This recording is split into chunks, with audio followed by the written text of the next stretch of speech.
Oiê! Pessoal, alunos dos quintos anos, vamos fazer a correção da lição de português de hoje, que era a página 29 da apostila Aprender Sempre. Vamos lá? Nós tínhamos aqui a questão, olha, a professora do quarto ano estava lendo uma reportagem na seção de conteúdo para um mundo melhor de um jornal digital e resolveu tomar nota de algumas informações para conversar com seus estudantes posteriormente, mais tarde. Ela organizou os pontos mais curiosos e escreveu em forma de verbete de curiosidade. Lembra, nós fizemos isso no ditado. Nós fizemos o ditado de verbete de curiosidade sobre o Covid-19. Vocês lembram disso? Então, muito bem. Aqui, ó, esses daqui, ó, os verbetes de curiosidade que essa professora sinalizou são sobre o uso do plástico no nosso dia a dia. Muito bem. Aí, então, vocês têm alguns aqui que vocês devem ter lido aí na apostila de vocês. E nós vamos para as respostas. Para que servem os textos, pessoal? Para que servem os textos de verbete de curiosidade? O que vocês acham, hein? Para levar informações.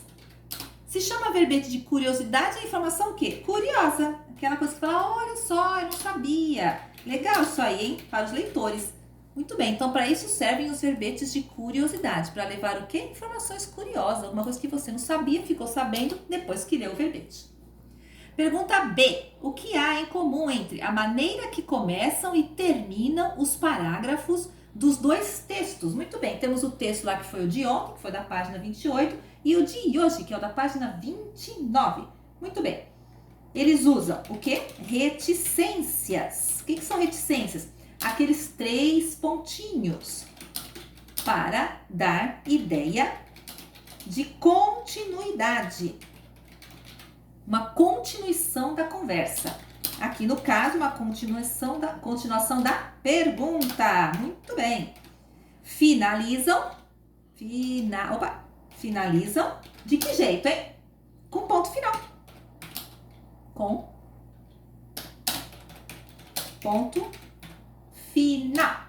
Para o quê? Para responder a pergunta, pessoal. O texto não é você sabia que? Muito bem. Então ele começa com reticências, o que vocês estão vendo? Reticências, e termina com pontinho final, porque ele faz a pergunta e responde a pergunta. Muito bem.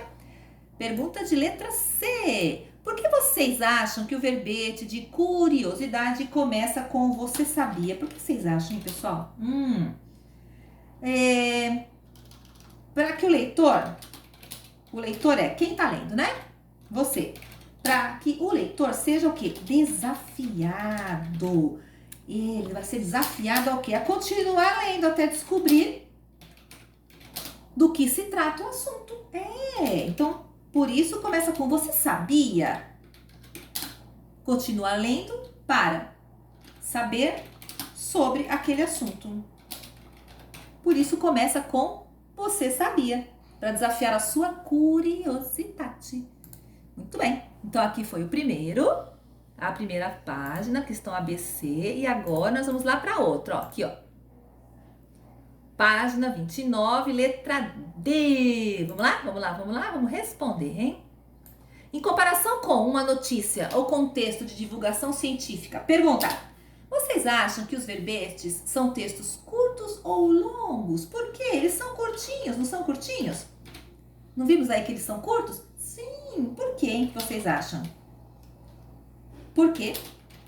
Epa, errei aqui, pessoal. Por quê? Trazem o quê? O quê? Informações específicas sobre aquele assunto. Isso. Sobre o quê, então? Uma curiosidade.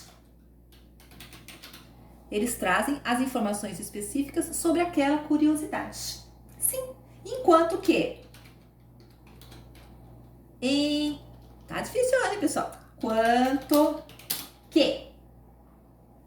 O texto de divulgação científica...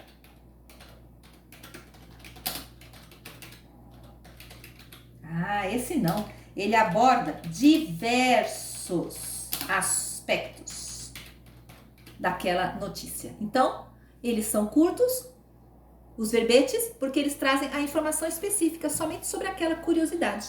E o divulgação científica, ele é bem maior, mais longo, porque ele vai abordar diversos aspectos daquela notícia. Letra E. Que tipo de informações os verbetes de curiosidade podem trazer? Informações diversas. Aí vai depender do seu interesse, você vai procurar aquele que seja do seu interesse. Então vai ter informações diversas sobre vários assuntos. Muito bem, aí aqui vocês tinham que preencher esse quadro aqui, ó, esse quadro amarelo. Análise do texto, você sabia que? Você vai ter que escrever como é feita a divisão do texto, sobre o que está falando o texto e aonde circula esse tipo de texto. Bem, o texto que nós lemos agora está dividido em 3 partes. Muito bem, a primeira. Qual é a primeira? Chamada ao leitor por meio da pergunta: você sabia que? Essa é a primeira parte. Muito bem. Segunda parte. Está dividido em 3 partes. A segunda parte é a pergunta que ele vai fazer. Você sabia que? Aí faz a pergunta. E a terceira parte? Deixa eu pôr pra cá. A terceira parte é o quê? É a resposta que ele te dá. Ele mesmo pergunta e ele mesmo responde. Isso mesmo. Sobre o que está falando esse texto aí? O uso do plástico. Diferentes usos do plástico. Vamos pôr aqui. Diferentes usos do plástico. Muito bem. Onde circula esse tipo de texto, pessoal? O que vocês acham? Hein? Eu já sei onde circula. Circula em revistas para crianças. Circula também em embalagens para produtos. Aí tem um monte de lugar, né? Vocês podem colocar embalagens de produtos, podem colocar jornais. Enfim, algumas ideias aí de onde circula esse tipo de texto. Muito bem, pessoal. Aí está a resposta da lição de hoje da apostila Aprender Sempre. Tchau! Qualquer dúvida é só chamar.